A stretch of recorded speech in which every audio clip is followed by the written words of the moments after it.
Hello everyone. तो आज हम आपके लिए लेके आए हैं combination of parallel plate capacitor. कैसे कैसे पैरेलल प्लेट कैपेसिटर का कॉम्बिनेशन किया जा सकता है। तो हमारे पास दो टाइप के कॉम्बिनेशन होते हैं, एक होता है सीरीज कॉम्बिनेशन, दूसरा होता है पैरेलल कॉम्बिनेशन। इससे पहले आपने रेजिस्टेंस का भी कॉम्बिनेशन सीख रखा है क्लास 10th में, जहाँ पर हमारे पास दो टाइप के कॉम्बिनेशन बनते थे, वहाँ पर भी सीरीज कॉम्बिनेशन और पैरेलल कॉम्बिनेशन और आर इक्विवेलेंट निकालना आपने सीखा वहाँ पर। ऐसे ही यहाँ पर भी हम सर्किट डायग्राम करेंगे। एक बार सीरीज कॉम्बिनेशन लेंगे, एक बार पैरेलल कॉम्बिनेशन लेंगे और उससे हम सी इक्विवेलेंट निकालना सीखेंगे। तो चलो शुरू करते हैं। So this is your beautiful सा चैनल लॉस्ट इन विज्ञान और गणित and my name is Gaurav Singh Negi. Start करते हैं सीरीज कॉम्बिनेशन से। तो मैंने डायग्राम बना के रखा हुआ है सीरीज कॉम्बिनेशन का। मैंने लेट किया है कि तीन हमारे पास कैपेसिटर दिए गए हैं, C1 C2 C3, जिनकी कैपेसिटेंस है रिस्पेक्टिवली, और उसे एक बैटरी से ज्वाइन कर दिया गया है जिसका पोटेंशियल V आपको गिवन है। इस पूरे डायग्राम का जो इक्विवेलेंट कैपेसिटेंस है वो मान लिया CE, इस पूरे डायग्राम का, जो कि हमें निकालना है। ठीक हो गया। चलो उससे पहले हम देख लेते हैं कि यहाँ पर जो चार्ज और पोटेंशियल क्या क्या हो सकता है इन तीनों कैपेसिटर में। ठीक हो गया। तो यहाँ से क्या होगा, देखो प्लस चार्ज यहाँ पे बैटरी लगी हुई है, तो यहाँ से फ्री इलेक्ट्रॉन्स निकालेगा तो इस पर क्या आ जाएगा, प्लस क्यू चार्ज। सेकंड वाले पे माइनस क्यू चार्ज आ जाएगा, हमने सीख रखा है पिछले वाले वीडियो लेक्चर में। अच्छा, क्योंकि पैरेलल प्लेट है ना, इस पर प्लस होगा तो इस पर नेगेटिव होना ही चाहिए। अच्छा, जैसे ही यहाँ पर नेगेटिव चार्ज आएगा तो क्या होता है, ये पूरा एक आइसोलेटेड सिस्टम है और ये पोलराइज होने लगते हैं। तो यहाँ पर भी इसके कारण प्लस क्यू चार्ज आ जाएगा, और प्लस क्यू चार्ज आते ही इस वाले पे तो नेगेटिव आना है, फिर से माइनस क्यू, इस पर प्लस क्यू चार्ज और इस पर माइनस क्यू चार्ज। अच्छा, इंपॉर्टेंट बात क्या निकलती है यहाँ पर, सबसे इंपॉर्टेंट बात ये निकलती है कि सीरीज कॉम्बिनेशन में जो चार्ज रहेगा वो सेम रहता है हर कैपेसिटर में। तो यानी इंपॉर्टेंट बात निकल के आई है हमारे पास, charge is same each capacitor. ठीक है, पोटेंशियल निकाल लेते हैं। पोटेंशियल का फॉर्मूला मैंने लिख रखा है C=Q/V, जहाँ पर से हम पोटेंशियल निकालेंगे V=Q/C। तो यहाँ से क्या निकलेगा, इसके लिए पोटेंशियल क्या निकलेगा, Q और C के टर्म्स में Q/C1, इसके लिए Q/C2, इसके लिए Q/C3। साफ साफ दिखाई दे रहा है कि जो पोटेंशियल है वो सेम नहीं आ रहा है। इसका मतलब यहाँ पर V1 पोटेंशियल, यहाँ पर V2 पोटेंशियल होगा और यहाँ पर V3 पोटेंशियल मान लिया। ठीक है, तो दूसरी चीज हमें पता चलती है कि V इज डिफरेंट। ठीक हो गया।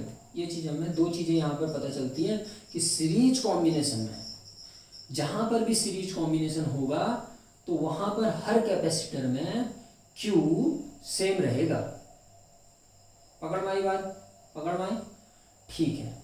अच्छा, मैं बोलूँ यहाँ पर जो नेट पोटेंशियल V है वो कितना होगा, तो आप बोलोगे सबको जोड़ दो, V1 V2 V3 को जोड़ दो, क्योंकि ये स्केलर क्वांटिटी है, कोई वेक्टर क्वांटिटी है, सीधे सीधे ऐड हो जाएंगे। तो मैं अगर बोलूँ कि नेट V क्या आएगा, तो आप बोलोगे V potential is equal to V1 plus V2 plus V3। अगर 4 कैपेसिटर होते तो प्लस V4, ऐसे 5 होते, 6 होते, तो ऐसे ही सब कुछ होता रहेगा। ठीक है, चलो अच्छी बात है। अच्छा, V पोटेंशियल, इस पूरे का पोटेंशियल V है, इस पूरे का पोटेंशियल V है, और इस पूरे सर्किट का जो तुम्हारे पास क्या है, इस पूरे सर्किट का जो कैपेसिटेंस है वो CE दिया हुआ है, C इक्विवेलेंट। चार्ज तो सब में सेम रहने वाला है, तो यहाँ पर से मैं C और Q के टर्म्स में लिखूँ तो ये आएगा Q, चार्ज है Q और C इक्विवेलेंट इसका। ऐसे V1 निकालूंगा तो क्या आएगा, V1 आएगा Q/C1, ये V1 V2 निकाल रखे हैं ना, ऐसे आएगा Q/C2 और Q/C3। सब में से Q कॉमन दिखाई दे रहा है, Q को कॉमन करो और एक दूसरे से मार काट के लड़ जाए। यहाँ से Q कॉमन होगा, बाहर आएगा, Q से Q शहीद हो जाएगा, तो आने वाला है 1/C equivalent is equal to 1/C1 plus 1/C2 plus 1/C3। बहुत अच्छे। तो हमारे पास जो equivalent capacitance in series combination के लिए जो फॉर्मूला आया 1/c equivalent is equal to 1/c1 plus 1/c2 plus 1/c3। अगर याद है आपको सीरीज कॉम्बिनेशन के लिए जो रेजिस्टेंस का फॉर्मूला होता था वो मैं लिख देता हूँ यहाँ पर। आर इक्विवेलेंट क्या होता था, R1 plus R2 plus R3, याद है ना, जस्ट अपोजिट। वहाँ पर पैरेलल में कुछ इस टाइप से आता था, यहाँ पर सीरीज में आ जा रहा है, ठीक है। तो ये हमारे पास सीरीज कॉम्बिनेशन के लिए आ गया। कुछ इसमें हैक्स बताता हूँ आपको जो क्वेश्चन को सॉल्व करने के लिए इजी कर देंगे थोड़ा, ठीक है। इसको नोट कर लेना।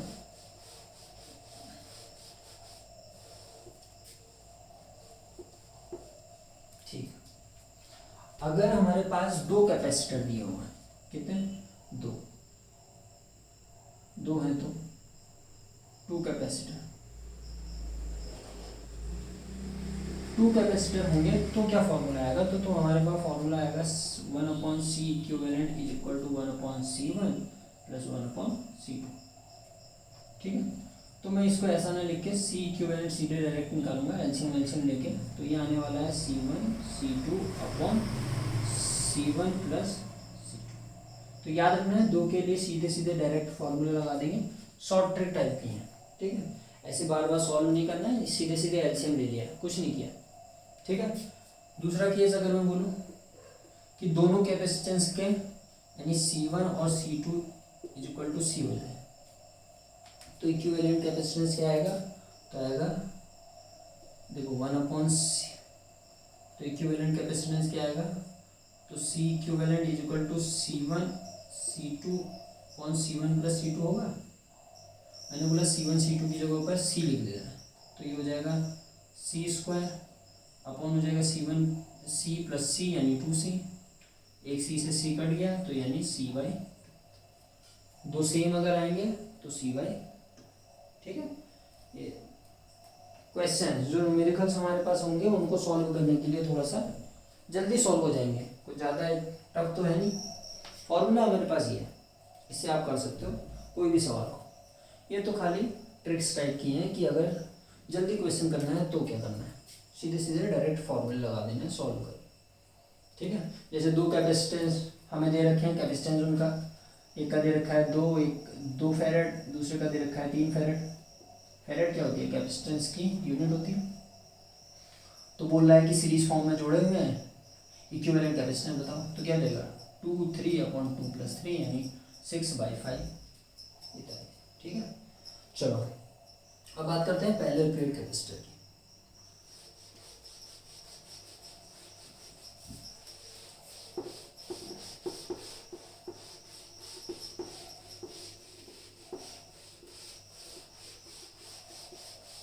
पैरेलल प्लेट कैपेसिटर होता है क्या, ठीक। तो बात करते हैं पैरेलल प्लेट।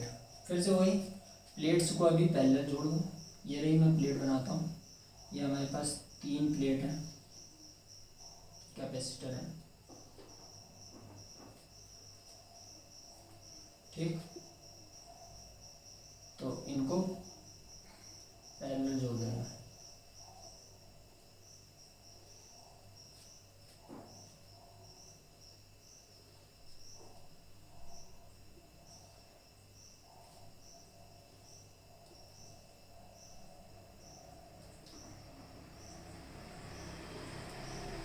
और मैं इसको बैटरी से कनेक्ट कर दे रहा हूँ।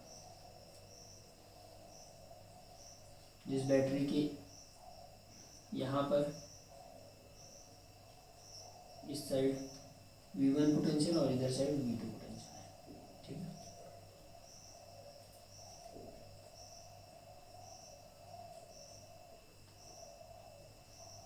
पोटेंशियल क्या, पोटेंशियल डिफरेंस होता है ना, डेल्टा V होगा, ठीक है। तो V पोटेंशियल होगा, अच्छा पोटेंशियल तो होता नहीं, डिफरेंस होता है, तो डेल्टा V होता है, हर जगह डेल्टा V होता है, ठीक है। अच्छा तो मैं कह रहा हूँ कि इस वाली प्लेट पे V1 होगा, इधर वाली पे V2 होगा, तभी तो डेल्टा V होगा पोटेंशियल इसका। इस वाली प्लेट पे V1 पोटेंशियल, इस पर V2 पोटेंशियल, ठीक है। क्योंकि इधर साइड प्लस चार्ज होता है, इधर साइड नेगेटिव चार्ज होता है, तो दोनों का पोटेंशियल इधर वाला V1 है, इधर वाला V2 है। प्लस वाले के कारण प्लस का वी है, प्लस का पोटेंशियल, इधर साइड नेगेटिव पोटेंशियल। ठीक है, तो इसका पोटेंशियल क्या है, वी पोटेंशियल है। कैपेसिटेंस हमें दे रखे हैं C1 C2 और C3। देखते हैं कि इसमें चार्ज अभी भी सेम होता है क्या, अभी भी चार्ज सेम होगा। ठीक, तो हमारे पास यहाँ से V1, यहाँ पर से क्या हुआ, देखो पोटेंशियल पहले देख लेते हैं। ठीक है, तो यहाँ पर वाले में V1 पोटेंशियल होगा, इधर वाले में पोटेंशियल V2 आएगा। ठीक है, अच्छा जो भी आएगा तो इधर वाले इससे और इस वाले फंक्शन में जो पोटेंशियल चेंज होगा वो क्या होगा, delta we, V1 minus V2, तो डेल्टा वी होगा।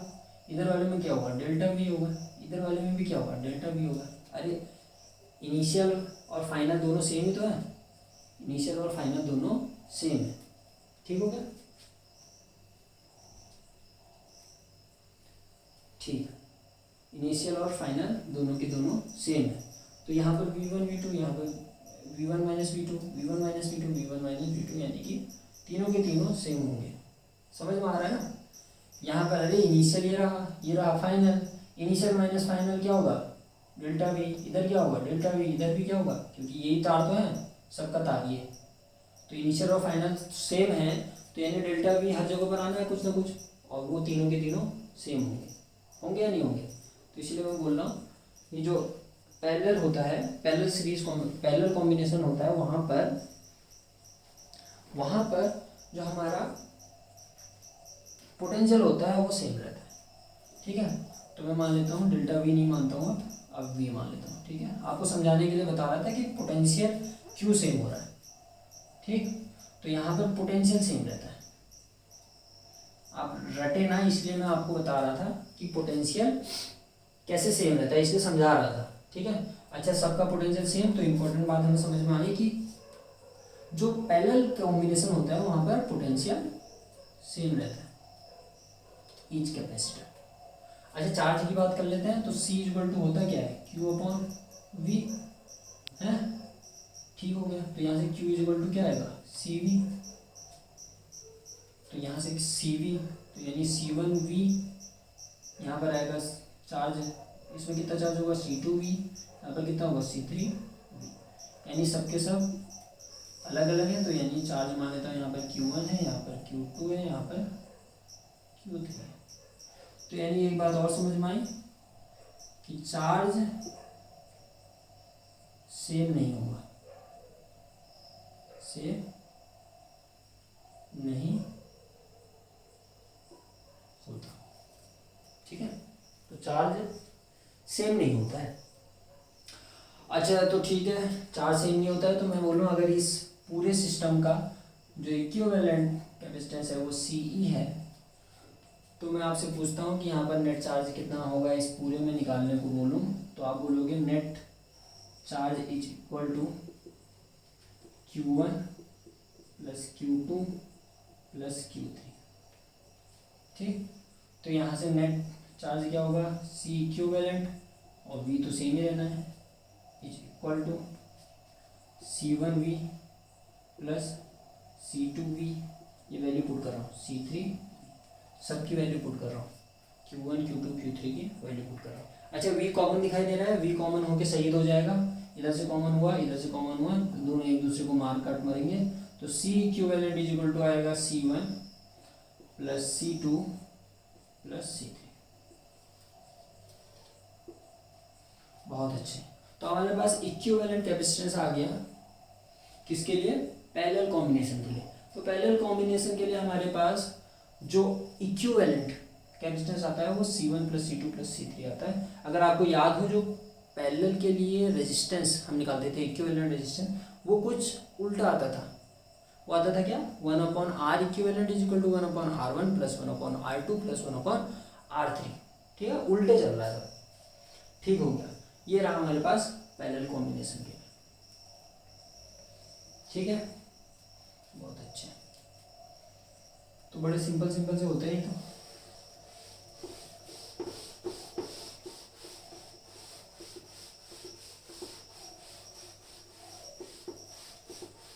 तो एक हल्का सा न्यूमेरिकल भी लिख लो चाहे। ठीक है, क्या, मैं आपको कैपेसिटर देता हूँ, ये लो।